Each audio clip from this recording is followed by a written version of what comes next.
Welcome to 52 Questions, my creative exploration for 2018 to answer one sexual or reproductive health related question each week in video format.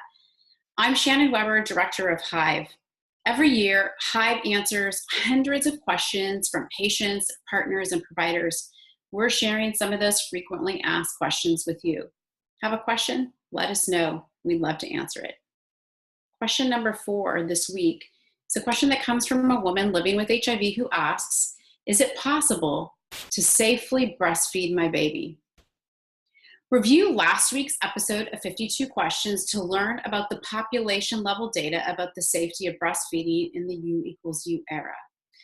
Today, I'll focus on answering that question from an individual woman. Is it possible to safely breastfeed my child?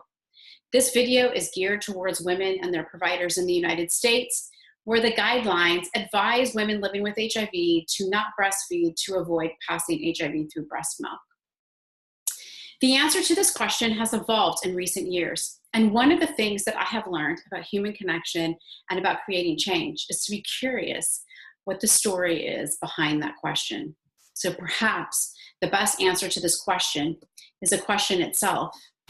How do you feel about the recommendation to avoid breastfeeding? Creating space to acknowledge the conflicting information women receive about breastfeeding is different than permission giving. The act of noticing is powerful.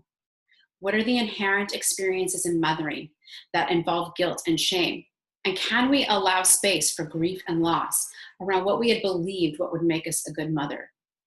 For women, consider talking with your provider about various options to breastfeeding, seeing how that expands how you feel about the infant feeding choices you have.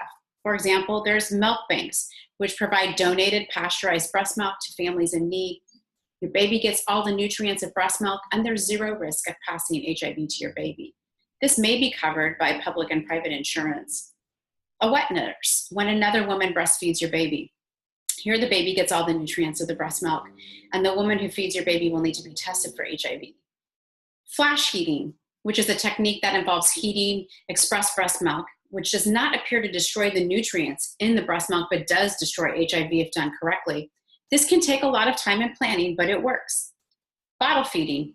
You can still closely bond with your baby by holding your baby skin to skin, and you can use iron-fortified formula to prevent anemia. Now, many of these alternatives to breastfeeding may involve disclosure, telling someone about your HIV status. Disclosure is not a one-time event, it's a process. Talking to your provider or a trusted advocate about disclosure can help with sorting out what's best for you and for your baby.